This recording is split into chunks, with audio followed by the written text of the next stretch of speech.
Keith Smith. Happy 5 years, Keith. Can we believe we're starting a brand new year? It's just an amazing thing to sit across from you, and we're going to have two awesome gentlemen join us today. Couldn't think of a better crew to kick off a new year, but as one of our guests said, who knew it was going to last this long, right? When we started the program, Real Talk with Keith Smith 5 years ago, the set was in a different location. It was over there. There were 2 microphones, not 4. There were 4 cameras, not 1, 2, 3, 4, 5, 6, 7 cameras. And we were utilizing a sock camera, if you remember, with Real Talk with Keith Smith. You still wearing socks over there, Keith? I have socks on. Okay, good. You have socks on. Yeah, I know. One of our guests was asking for the reprieve of the sock cam. We might have to pivot from that pretty quickly. And on the 5-year anniversary of Real Talk with Keith Smith, we brought 2 stellar guests, known commodities in living rooms and households in our Central Virginia community. Dave Norris and Neil Williamson are in the house. So when the program starts, we're going to have some fun. We're going to talk about the New Car Foundation and its esteemed executive director, who happens to be sitting on set here. Viewers and listeners, give the show a like and a share anywhere you are watching. Judah Wickhauer, things are looking good here. Let me know if you need any guidance on anything over there. Yeah. You good? Yes. Okay, fantastic. Johnny Ornalis, hello. Chris Fairchild, the Fluvanna County Board of Supervisors, Hey, hello. Chris. Katie Pearl, hello. Welcome to the program. The Realtor, we love when you watch the show. Woody Fincham, hello. Gary Palmer, the broker of Town Realty, welcome to the program. Albert Graves, Ellie Tucker, welcome to the program. Thank you for watching. Kevin Yancey, Heather Lamont Walker, Catherine Lochner, welcome to the program. Dean Russell, hello. Dan Thompson in Fluvanna County at FUMA watching the program. We're ready to rock and roll, Judah, when you're ready.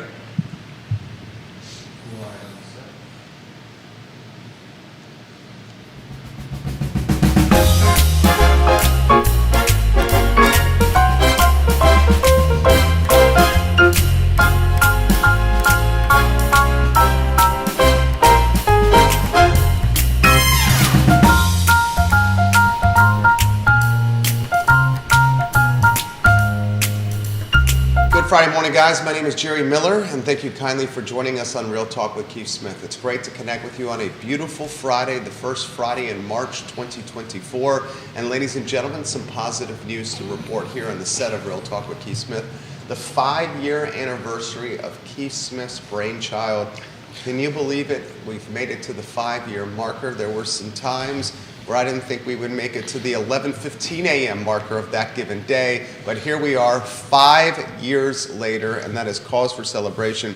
Think about all the shows, whether it's on the BoobTube, streaming, whether it's on social media or YouTube, very few hit the 5-year milestone, and that is a testament to Keith Smith's hard work. Judah Wickhauer, our director and producer, testament to his hard work as well. He is literally multitasking right now. I think he's setting up a date for Southern Crescent this evening with drinks with what I hope is a beautiful lady of his choice. If we could go to the studio camera. Oh, he's been going on dates. Very excited for him. That was the breaking news you needed to start. It's the app that all the young kids are using these days called Bumble. That is Dave, you've just been relegated to second place. Right. So we need to talk about that. Can we go to the studio camera? Remember, the 4 mics are being utilized right here. Judah's saying, thank goodness I don't have to talk about this. Can we go to the studio camera and welcome a cast of characters? Keith, 5 years. Maybe that's why we're going to talk about it, so he can't. That's can't exactly respond. right, Keith. 5 years, it's just, brainchild. I mean, thank you for the kind words. Not so sure any of those things fit into the description of me, but thank you. Reciprocated back. This was not my brainchild. This was yours. So credit is where credit's due, and you brought me along. So thank you. Thank you for doing that. And, we're excited about today. I'm excited to have Dave and Neil sitting to the right of me. Really excited about Dave and what he's going to talk about with the Car Foundation. Those who have listened to the show over the years know that I haven't been shy about pushing or hoping Car would get into the affordable housing fight, and looks like we're in it in a big way. So, got raised eyebrows on that. But thank you very much. So I want to let you kick off and introduce yourself and take it from there. Sure. Well, thank you, Keith. And first of all, happy anniversary, 5 years, Yeah. huge accomplishment. And I'm thrilled to be here to help you celebrate and talk about this new undertaking. Actually, the very first person who ever told me about the Carr Foundation was Keith Smith. So thank you for opening my eyes to this initiative, and I'm really pleased. I'm now 2.5 weeks into serving as their first executive director, and it's just it's a wonderful team, the foundation board, the Carr staff. I do have to work in the office next door to Neil Williamson, so it's not all roses. A bed of roses. But no, I'm kidding. But no, it's as you say, it's an attempt and an effort by Carr and the broader realtor community to get in the fight, get in the arena when it comes to promoting and advancing affordable housing here in our region. And that's going to be through making strategic investments in innovative affordable housing projects. It's going to be engaging realtors and the broader community as volunteers. People are always saying, well, what can one person do to make a difference when it comes to affordable housing? Well, we're going to give them ways to make a difference. Third, it's about raising awareness of affordable housing issues here in the region. And fourth, and certainly not least, it's being an advocate and a champion for good policy when it comes to affordable housing. And hopefully we'll be working hand in hand with Neil on some of those issues. So I'm really thrilled. It's got so much potential to make positive impact in our community. And thank you again, Keith, for introducing me to the organization. It was my pleasure when Greg Slater said, do I know anybody? I said, I got a guy. I got a guy. Neil, you want to jump in? Sure. I think I want to make a little clarification. Dave Norris has been engaged in the affordable housing community here in Charlottesville for a long time. And in very tangential ways with Carr. When Dave was mayor, Carr, the Charlottesville Area Association of Realtors, petitioned and ended up getting a person to serve on the Housing Advisory Committee for the city. It is no small shakes. Bob Hughes served for, I want to say, about half a dozen years, and S. Lisa Herndon has served. S. Lisa Herndon also served on the Seville Plans Together comprehensive plan, affordable housing plan first, and then the comprehensive plan, and then the zoning ordinance. So I would suggest that Carr is taking a much more public step forward, but has been engaged in affordable housing issues well over 20 years that I've been associated with the organization. So thank you for clarifying that, and thank you for correcting me on that end of it. So it's the public-facing side of it that I was referring to, that we take more of a public outcry or a public approach. Public and organized, right? And it's an official 501c3. Yeah. Right? So, and this has been a long time in the making. It has, and Carr also took a huge public step last year associated with the zoning ordinance by endorsing it and supporting it with a $125,000 advertising campaign advocating for the passage of the new zoning text amendment. A branded website. Branded website. With reasons why upzoning is good for the community. I was impressed with that as well. May not have necessarily agreed, but was very impressed with the effort. It included letters to the editor, which is old school, but also patch calls and digital advertising, as well as social media advertising and over-the-air advertising. It was a well-integrated campaign that proved that the realtors are leading the charge on finding solutions to affordable housing. You may agree or disagree that this will have an impact. I will say this. The previous zoning ordinance was not having a positive impact. That's fair.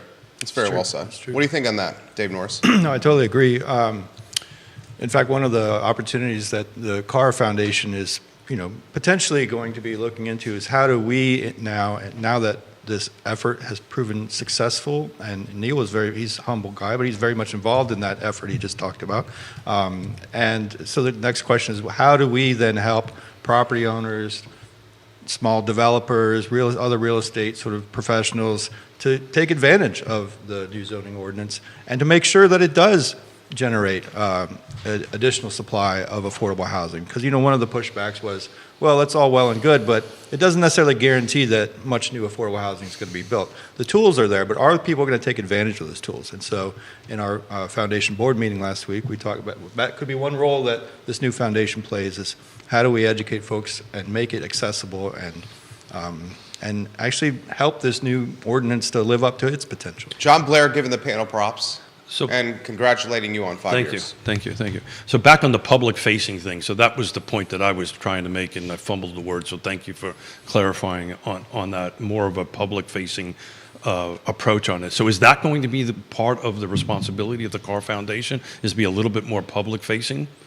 Well, as Neil said, it's been public-facing to a certain extent, but this is really taking it to another level, There you go. right? And the part that's sort of new to Carr, sort of, I mean, they've had a real estate, a workforce housing fund that has helped a number of people, teachers, police officers, et cetera, buy their first homes here in the community. But we really want to ramp up on the investment side, on the funding side, to invest strategically in, as I said, innovative housing solutions. And creating that fund and managing that fund is something new and different for Carr, and I think has so much potential, whether it's getting involved. You know, we had a meeting just last week. I don't think this is a trade secret, but we had a meeting just last week with some of the stakeholders in the community land trust effort.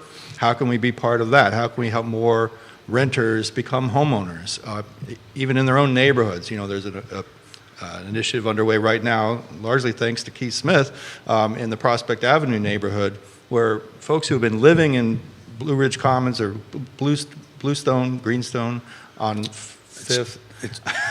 Used to be Blue Ridge Commons. Yeah, that's the one I remember. Low-income housing, a number of long-time renters in very low-income housing who never thought in a million years they'd be able to buy a home here in Charleston, particularly in today's real estate market, are now becoming homeowners. I will tell you, I've been doing this for 35 years.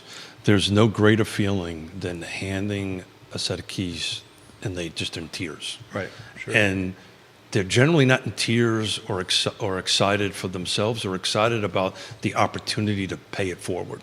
There you go. And that's usually what you hear is, you know, they're excited for themselves and never thought that they would get into the ownership world or own a home, but not to have the ability to give that opportunity to somebody else. So how is the foundation going to help, right? Let's face it, we're going to have to raise a lot of money to do it. That's a big part of it. So how is that going to happen? Yeah, so certainly we'll be raising money. The Carr has capitalized the foundation at a certain amount, but we definitely need more because there's a huge need out there, as we all know. Realtors know it perhaps as well as anybody because you're out there every day talking to people about housing. We did our first land trust house at Lake Monticello at $215,000. I had 50 real estate agents call me in 2 days. Wow. With buyers. That's amazing. That's amazing. Feed's already blowing up. This is from Jonathan for Mayor Norris. Mayor Norris, you mentioned innovative housing strategies in your Carr Foundation. What exactly does that mean? That's a great question. So we've already talked about, potentially getting involved in a bigger way in supporting the land trust. But it's not just about home ownership too. If you look at some of the innovative approaches and projects that are coming down when it comes to revitalizing public housing, when it comes to building permanent supportive housing for the chronically homeless, when it comes to, across the board. This is a town, there's a lot of civically engaged nonprofit leaders here, particularly in the housing arena, who have a lot of good and innovative ideas for addressing our housing challenges. And for the realtor community now step up in a big way with funding and volunteer support and advocacy and engagement and awareness raising. It's going to help move those efforts forward. And so I don't want to, we haven't decided at this point as a board, as a foundation, exactly which projects we're going to invest in because we're still in the very early stages. But there's certainly a lot of opportunity out there. And I just talked, part of my job over the last 2 weeks has been reaching out to other real estate association related foundations all over the country. I was talking to one out west a couple days ago, and they, as a realtor community, got involved in a tiny homes project in their community as an innovative solution to get people off the streets and into housing. So there's any number of ideas out there, and I'm excited to have the chance to sort of do a scan and talk to folks and engage with folks out who are on the front lines and figure out how we can be of support to their efforts. Well, and the thing of it is that the Carr Foundation board, in selecting Dave Norris as their first executive director, really bought into an institutional knowledge of not just how it works, but who sits where, and relationships that Dave has had over the last 15, 20 years. And so when he picks up the phone and calls and says, "Hey, it's Dave. Wanted to talk to you about X. I got these folks out west that are saying tiny houses. Has that got any legs here for what you've seen?" I mean, these are relationships that, quite honestly, I commend the board for choosing Dave, because he has seen some things here and been innovative. I remember when the crossings came through, and I had all kinds of misgivings about it. All kinds of, you can see the documentation. But I now see people wanting crossings too. Right. And so I think that the idea of hiring a leader is a goal for a foundation, and I believe that the Carr Foundation Board did a great job in selecting Dave. Richard Allen Fox watching the program. He says, Richard. Love Dave Richard. Norris and Neil Williamson doing a fantastic job and an incredible wealth of knowledge between these two men. I have a question for you. Would the Carr Foundation ever get into actual home ownership itself? I don't see the Carr Foundation at this point actually building or managing housing itself. I think we're going to play more of a catalyst role and an advocate role and a funding role, but not necessarily doing it ourselves. There's so many great nonprofits out there who are building housing, who are developing housing, and not just nonprofits.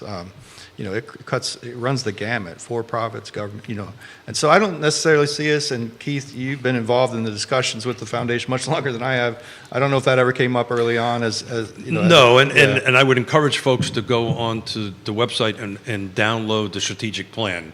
A little shout out to our Spark Mill out of Richmond. They did a wonderful job. But I'm thumbing through this, and goal number 2 is a quick residence of Greater Charlottesville area for affordable housing and home ownership through education and resources. Yep. Right. Yep. So I see. From my perspective, I'm not on the board, so I'm just speaking from my opinion.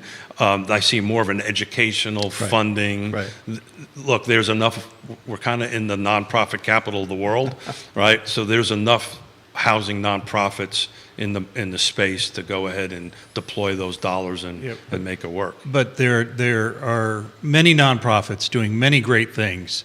The foundation seeks to have a different role, I believe, and seeks not to replace anyone, but to augment those efforts. Correct. And the idea of some folks, since I run a nonprofit, say there are too many nonprofits in Charlottesville, and some folks say there are too many coffee shops in Charlottesville.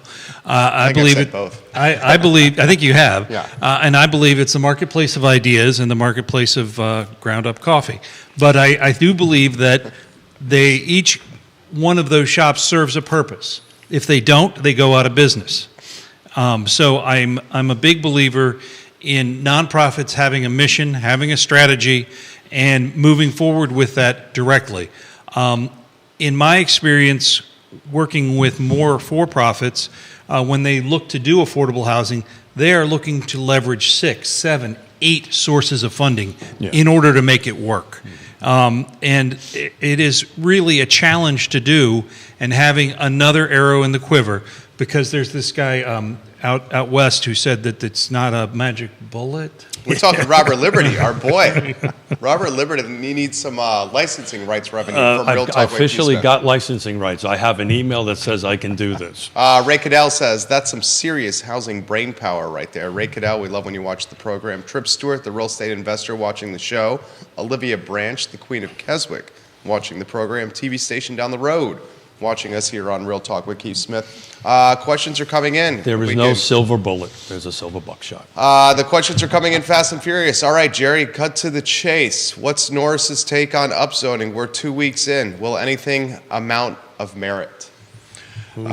I certainly believe so, certainly hope so. I think additional, density is important, not only for a number of reasons. Obviously, you don't want too much density that's going to overwhelm a neighborhood, and I think they struck a good compromise with the zoning ordinance that it allows a lot of creative urban infill housing, which makes the city more walkable, also increases the supply of housing, and ultimately housing affordability is a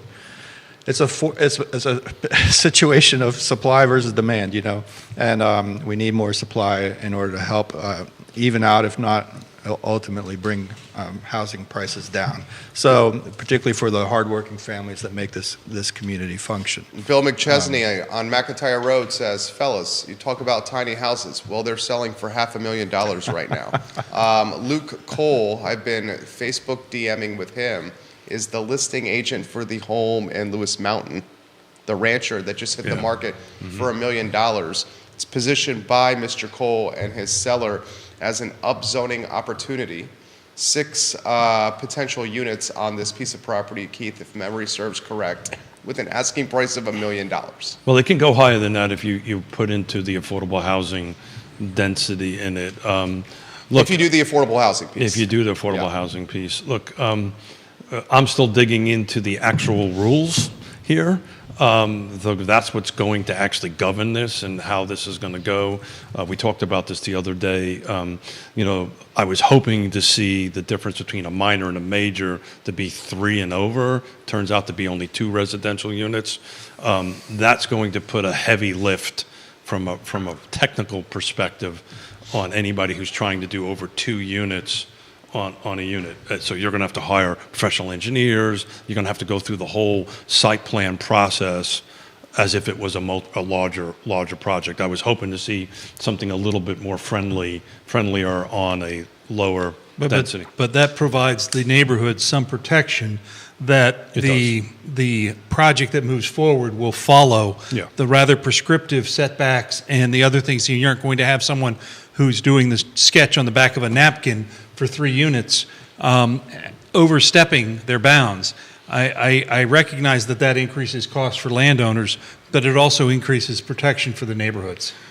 Correct, but what it does do is it kind of makes that particular project a little expensive, and that does it pencil out Right, and the sweet spot will be much closer to 8 to 9 units. roughly. Well, an example, on Tuesday I was at the courthouse for a tax delinquent property that went out on 217 Oak Street, I believe it was, for the land trust, and we had a cap of 200 and went for 300. We spent a lot of time, because this came out just in enough time to get Shimp Engineering in and take a look at it, and did a misutility, and we could not fit any more than 4 units on that property. So therefore, that's where the 200 came out. It's going to take some time, right? And usually nobody really wants, it's like buying a new car, right? Nobody wants to be the first model out. So this is going to take a little time for people to kind of go through, get the staff to kind of understand exactly what the zoning ordinance is, the developers and the builders and the property owners. So it'll take some time to cycle So what out. I'm hearing is it's going to be an evolution, not a revolution? It is going to be an evolution. And that's certainly what we've seen in other cities that have adopted new zoning ordinances. As you know, I'm part of stuff between out west, and that's exactly right. It's a living document. It started getting tweaked a little bit, but this is a long haul, not a short haul. Well, speaking of that, in 60 months, when you're celebrating your 10th anniversary, I fully anticipate you will see a revamp of the inclusionary zoning, because it's going to take that long to figure out that it doesn't work. What does that mean? Inclusionary zoning requires, if you have greater than 9 units, you have to dedicate 10% of your units to service 60% area median income for 99 years. This will put a chill on major multifamily. Not completely freeze it out, but it'll place a chill on it. And I believe that in 5 years' time, you'll see some pullback on that.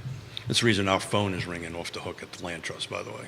Well, and a lot of people right now tell me in the civil engineering field, there's a lot of desire for 9-unit buildings. Yeah. This is a great question right here from Caroline, who watches a lot of our content. How does the Carr Foundation serve as a liaison between the various governments? It's affordable housing, and housing affordability is not just tied to one jurisdiction. Great comment. Yeah, and again, as I think Neil said earlier, we're not here to duplicate things that are already in place. Keith's been leading the charge already for a number of years now with the Thomas Jefferson Regional Housing Partnership. Regional Housing Partnership, which is that liaison. Which, by the way, you just got a seat on. You just don't know it yet. Oh, thanks. Right.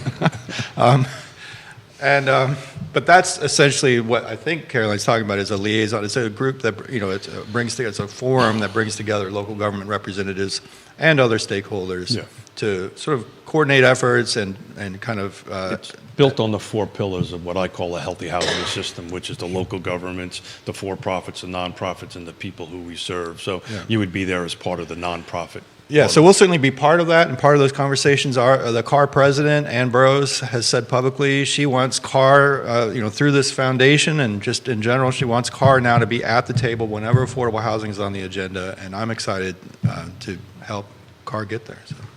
Comments coming in quickly here. Neil Williamson, he has covered upzoning close. So here's a great comment. This is from, there's another Keith in this town, and he's watching the program. Really? Yeah. Keith Which says one? this. You Duane- know no? this one. Got it. Yeah, you know this one. Neil covers the upzoning and the zoning documents closely with the Free Enterprise Forum.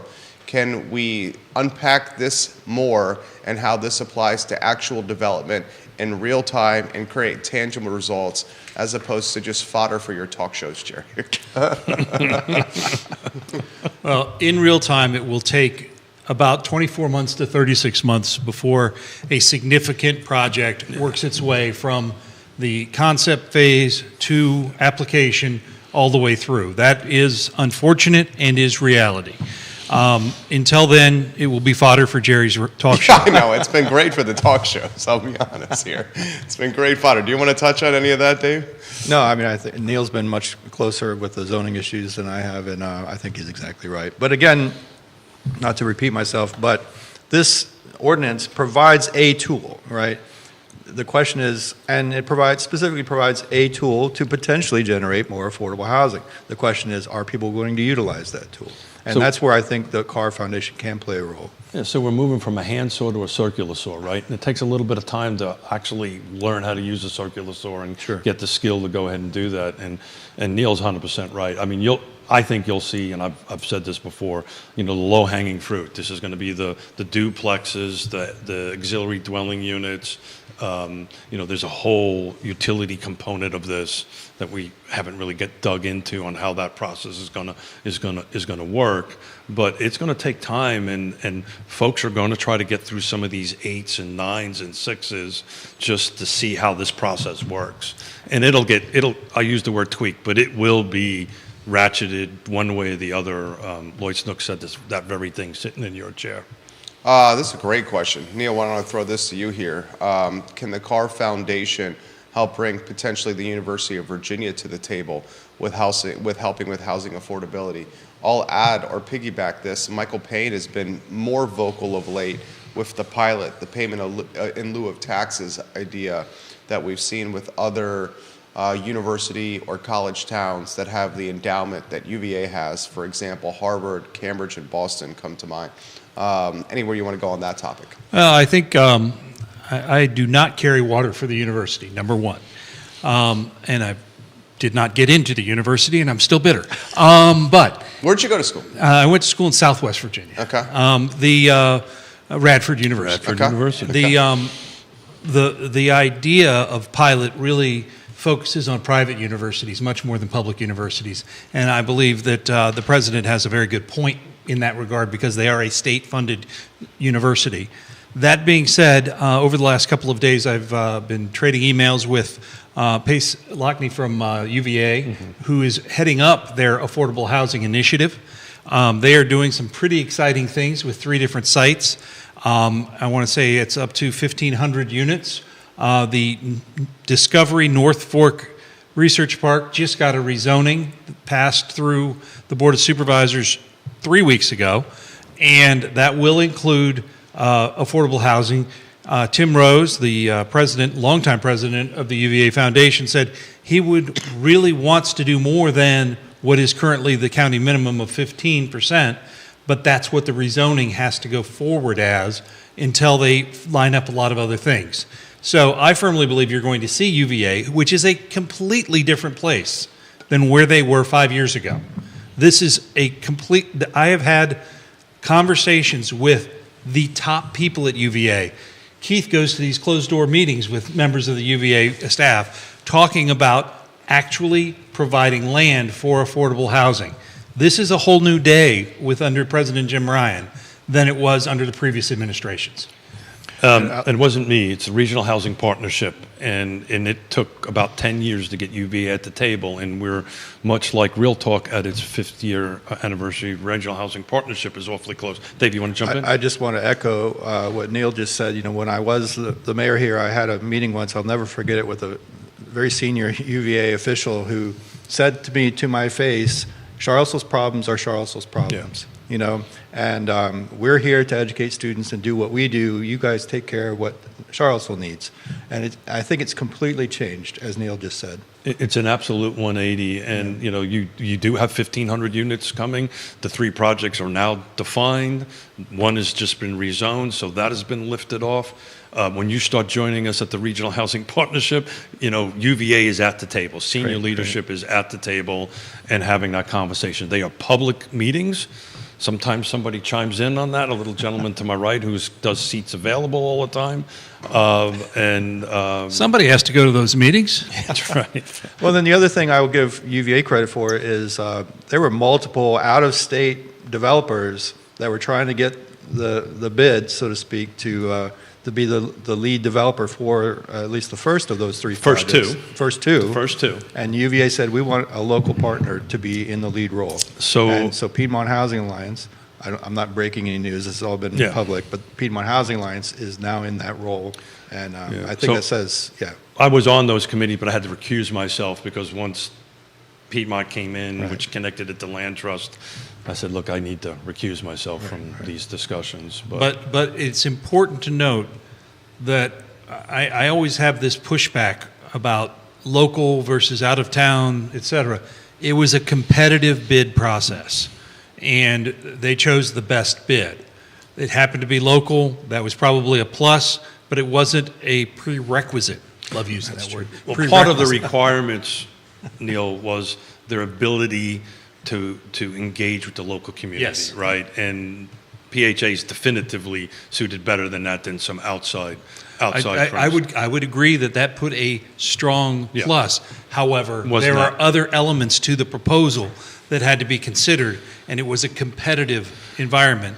And as the free enterprise forum, we believe competitive environments create better product. So it's not just PHA alone. PHA is partnered with other entities that are outside of they're the lead organization. Understood. Right. But, you know, this is just not them on their own strength. They're partnered with folks that do this from around the country. that's correct. Folks, commenting quickly, we have folks that want the panel's take on the city's effort to get this lawsuit against upzoning dropped immediately.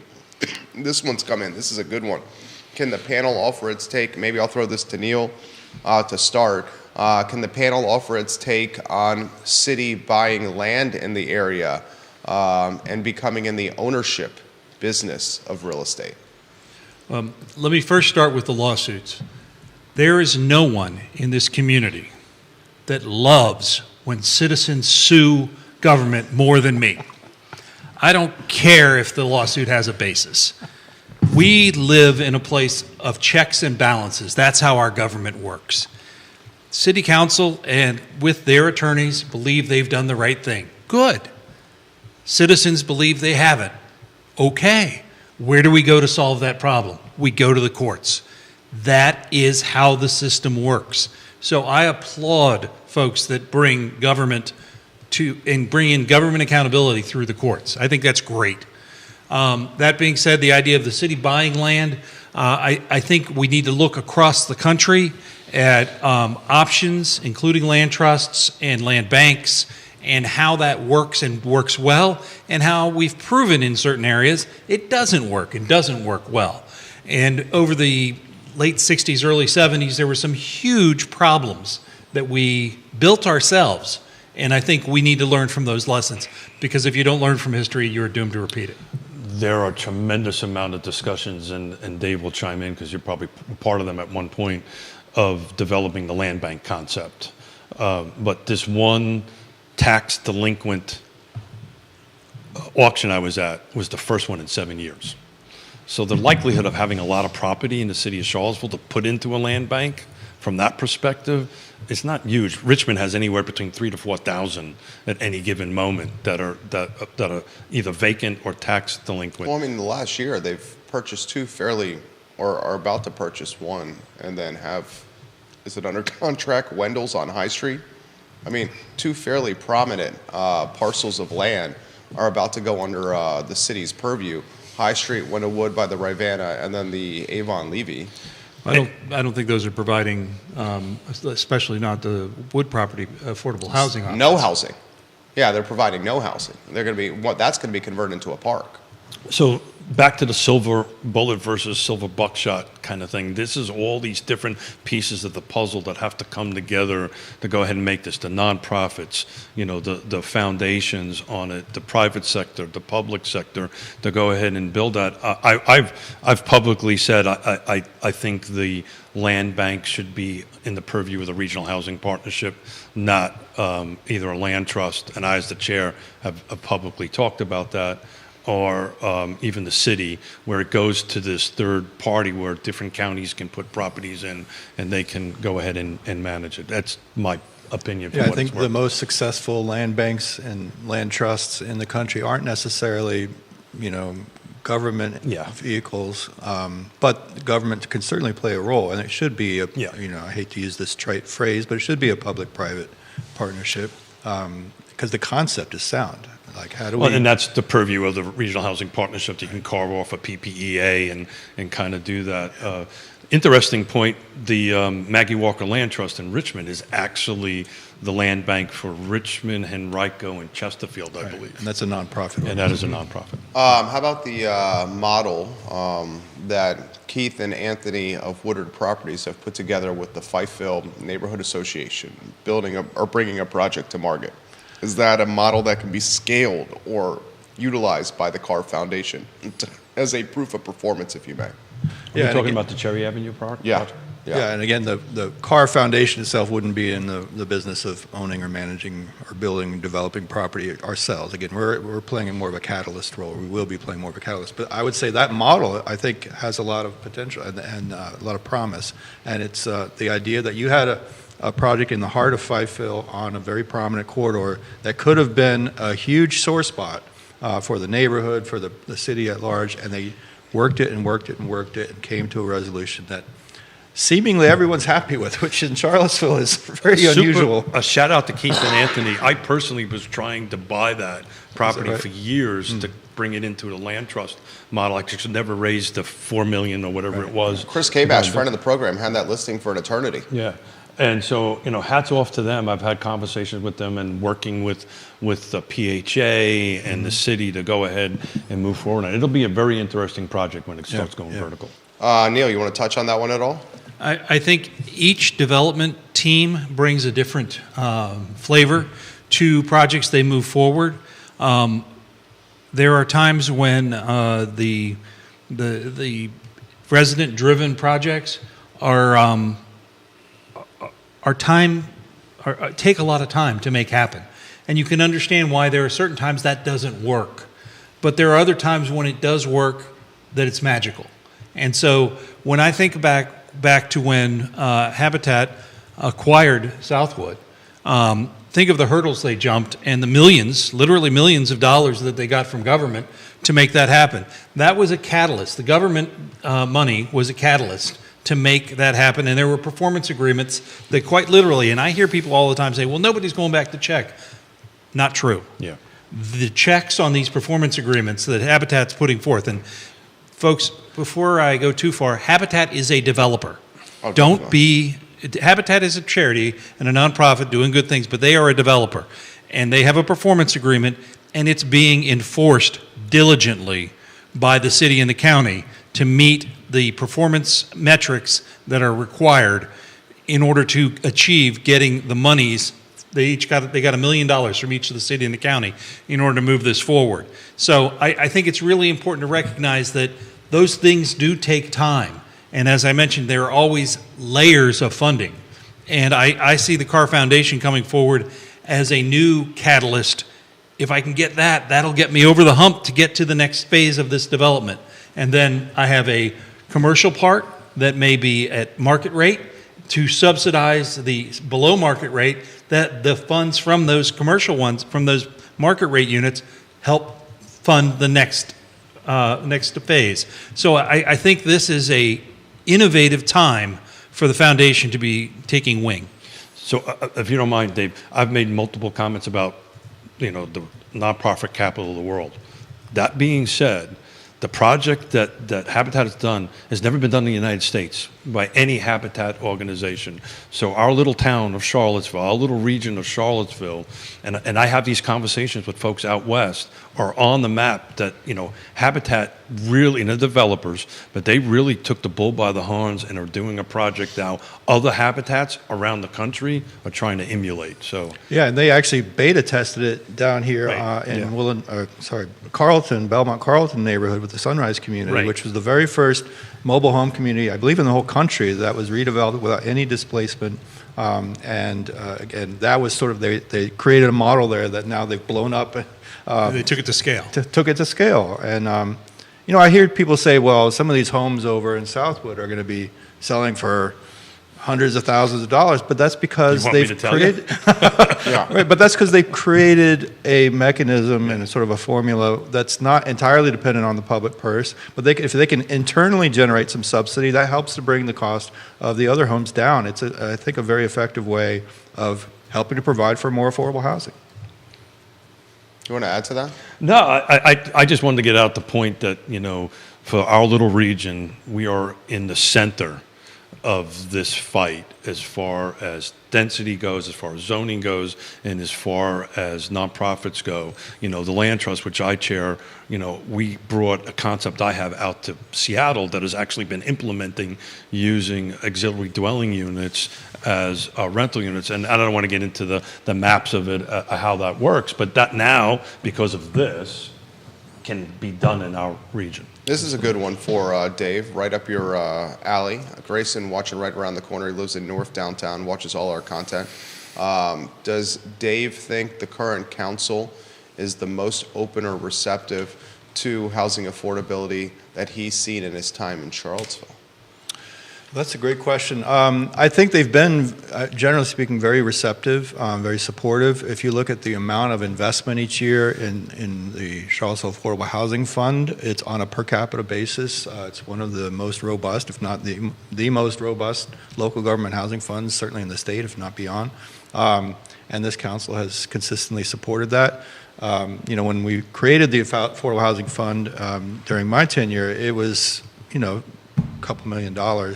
And now it's well over 10 million, and that's been great to see. So they've been very supportive and working with a variety of partners to help attack this issue. I'd be hesitant to say they've been the most supportive of any council, but they're certainly up there.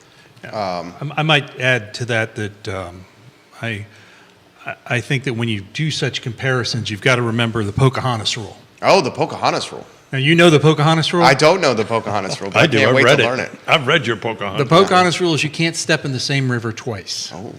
And so the environment that this council is dealing with is very different than the environment that Mayor Norris was dealing with.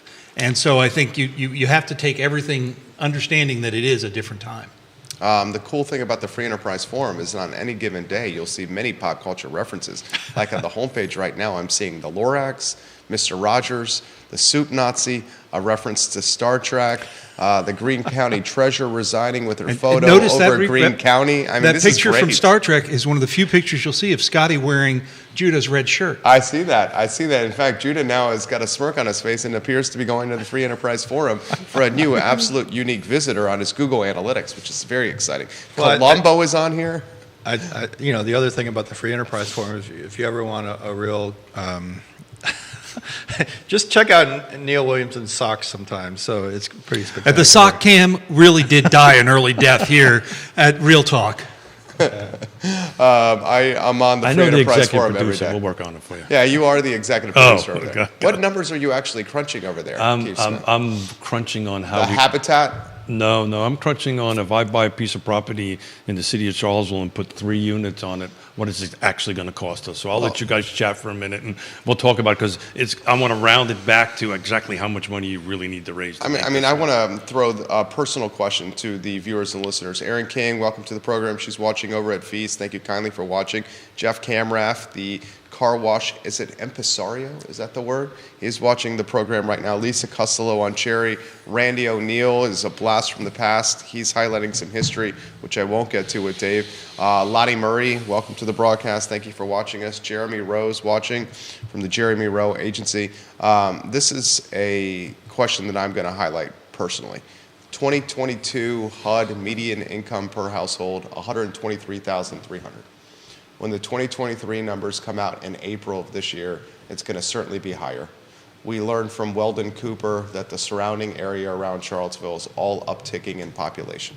And the folks that are coming here are coming with a lot of wealth. Bloomberg dubbed Charlottesville a top 20 hybrid remote work area in the entire nation.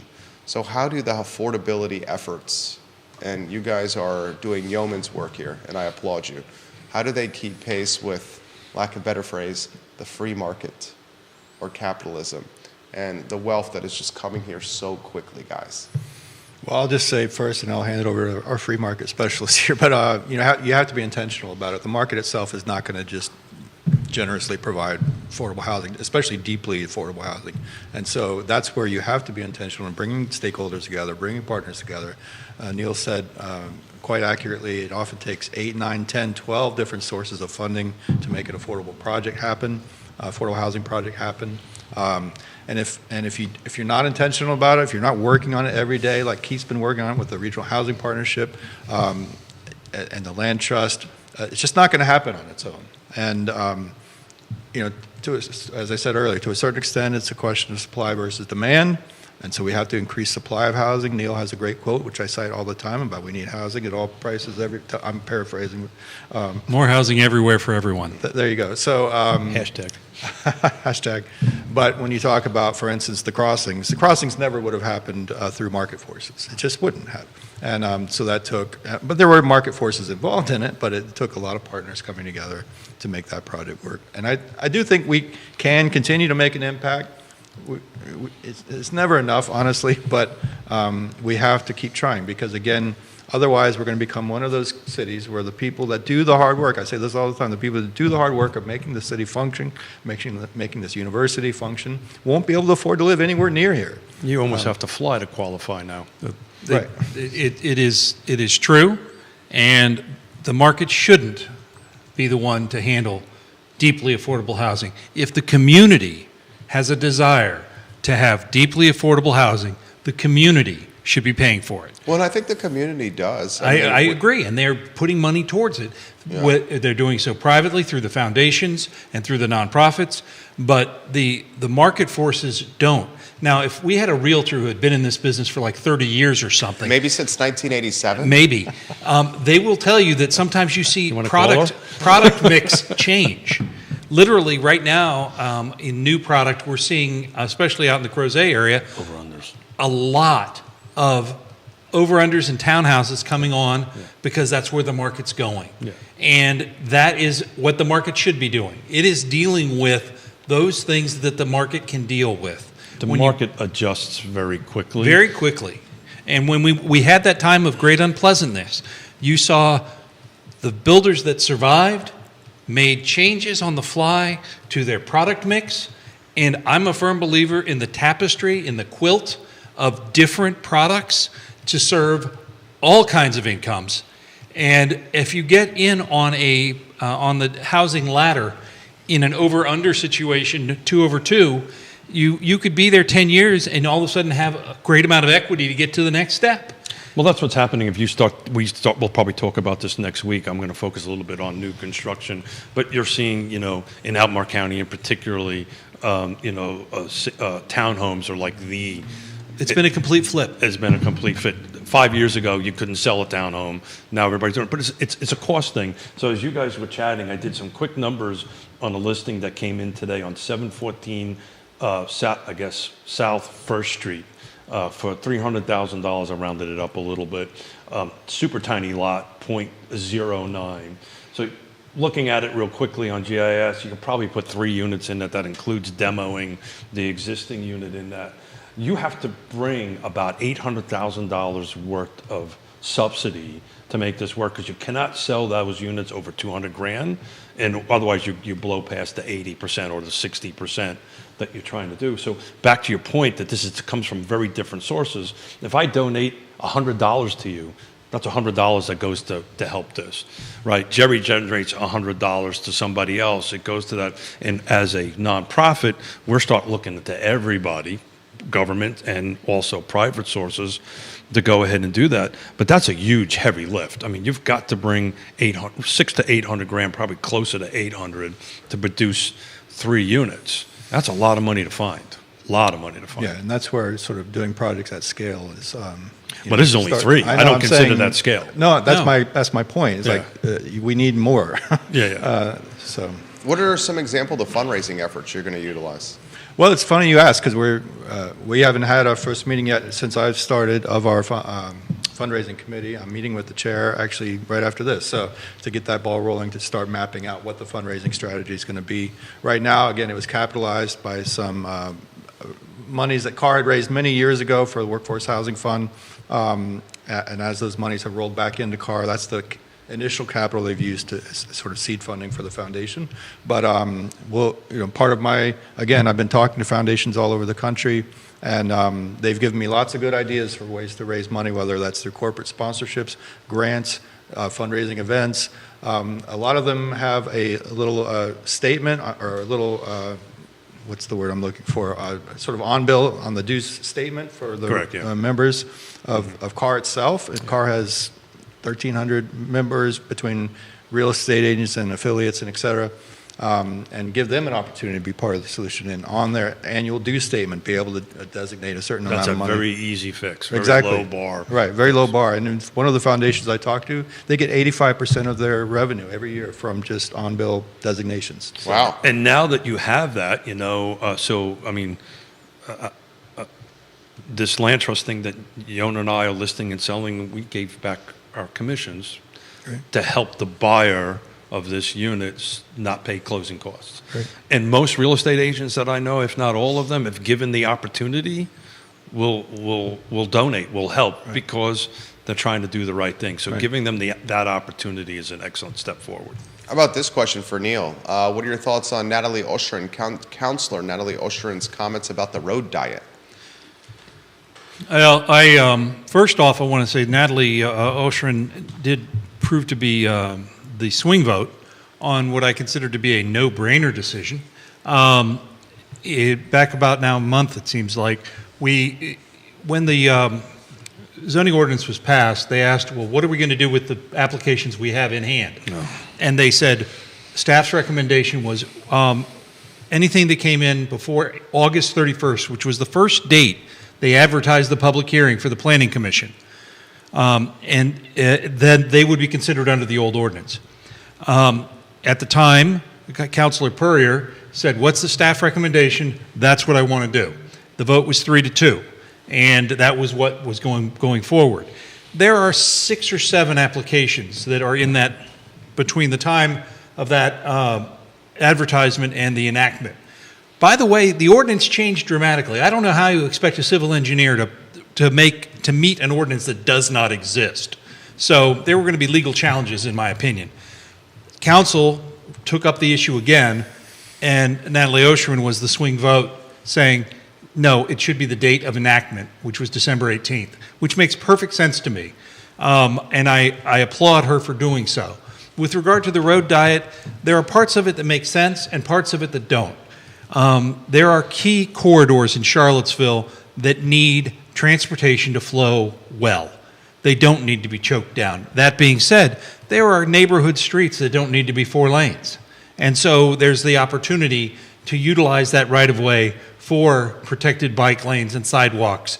And there is a political will to do so. But we have to do it from a transportation standpoint, concerning all modes of transportation, including cars. Cars are not evil. So it's interesting, some of the cities that have done that, not that values are not going up here to start with, but it actually increased values when they started re-looking at changing traffic patterns and adding bike and pedestrian. It's happening on Barracks Road right now. Well, and it could happen right here on East Market Street, and Jerry will have nowhere to park. That was a good one. I was waiting for the first thing right that there. really That's is- been turned into a meme on me, which I really very much appreciate. I think I mentioned my parking trick one time on the show, and Dave chastised me in months past. And years past, remember? Yeah, And I sure. brought that up. And I appreciate is chastation a word? I appreciated that very much. This is coming. This is a good one here. So Neil and Dave obviously are fantastic on any show here. I'll throw this to you, Neil. Do you think that the mix that council has with ideology is one that is diverse or very much aligned right now? I would suggest that in both council and the Board of Supervisors are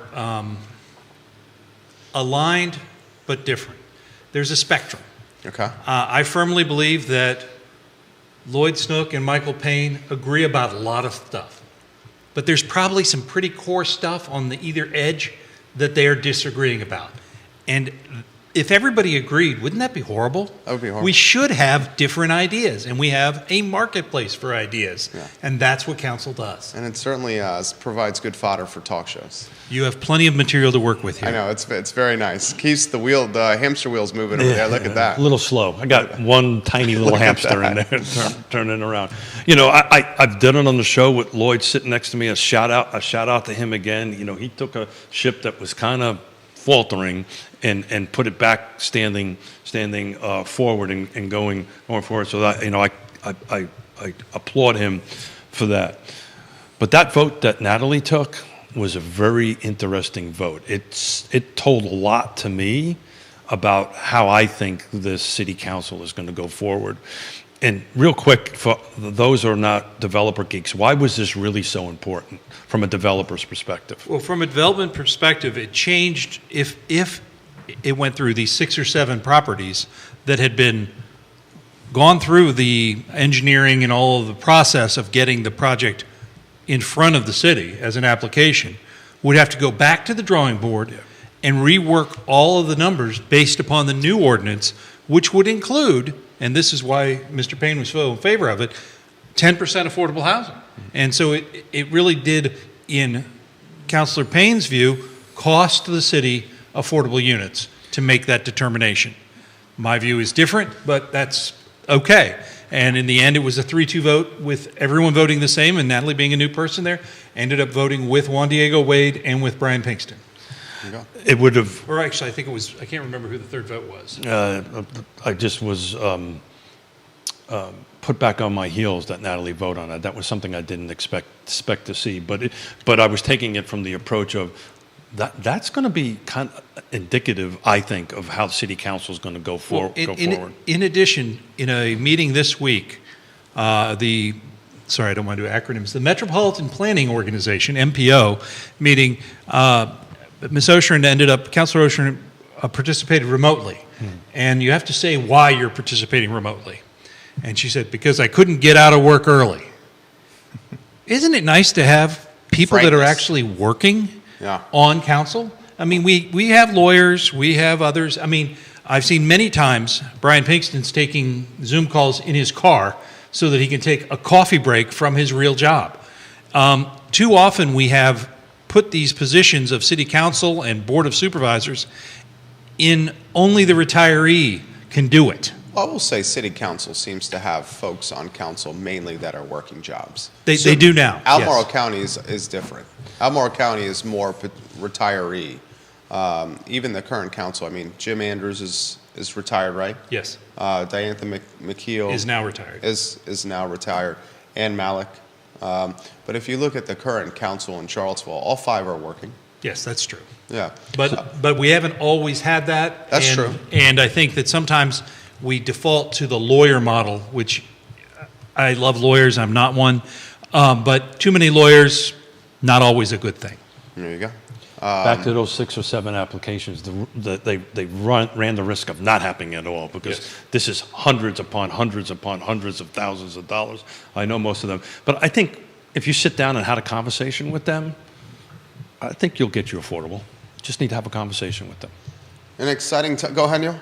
I would love to say that that's the case. I would say that the the idea of applications moving forward in accordance with the existing law is absolutely accurate. Yeah. Period.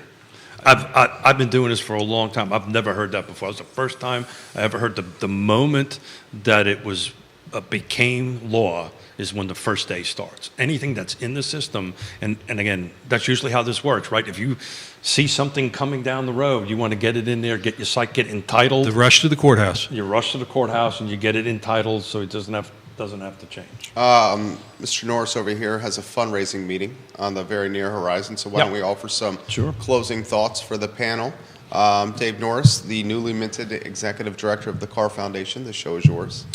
Well, again, thank you for having me on. Again, I'm 2.5 weeks into the job, so I'm still drinking from a fire hose, but I'm excited about the potential of the Carr Foundation to make a positive impact, working with all the partners, including folks around this table, and to harness the resources, the time, talent, and treasure of not just the realtor community, but the broader Charlottesville community to focus more energy and attention and money on addressing affordable housing. So I'm excited, and look forward to coming back in the not too distant future and actually reporting out on concrete outcomes. Always We're welcome. excited. Always welcome. Absolutely. Neil Williamson, my friend.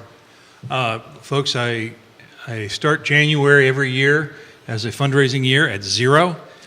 Please hit the donate button at freeenterpriseforum.wordpress.com. We only exist because of the funds that are provided by the community. We go to the meetings that you don't want to, and we let you know when something happens. So please support Free Enterprise Forum. Neil Williamson's fantastic. Keith Smith. Dave, right person at the right time. Thank you. Thank you very much for taking on this role. We're going to give a shout out to you, Neil, on how to donate again, but how can we donate? So we're working on that. That's what this meeting about is. You got going. Got it. Nice job, Smith. But certainly you can go to the Carr website, carr.com, CAAR.com, and there's a link at the top. You can click and find information about the Is your foundation. contact information there? Not yet. We're in the process of building our own website for the Carr Foundation. So right now it's you can find us through Carr. But anybody can email me at dave@carrfoundation.org. That's CAAR foundation.org. Happy to hear from folks. And if you haven't done it, donate to Free Enterprise Forum. He is in the room doing the work, and it's fun to watch him. He has a lot of fun. But thank you for all the hard work you do, Neil. 8 or 9 people asking where the entire show is archived. It's archived at realtalkwithkeithsmith.com or wherever you get your podcast or social media. Judah Wickower, the director and producer. The I Love Seville show is up at 12:30. Thank you kindly for joining us on the 5-year anniversary of Real Talk with Keith Smith. So long. Thank you, everybody. Fellas.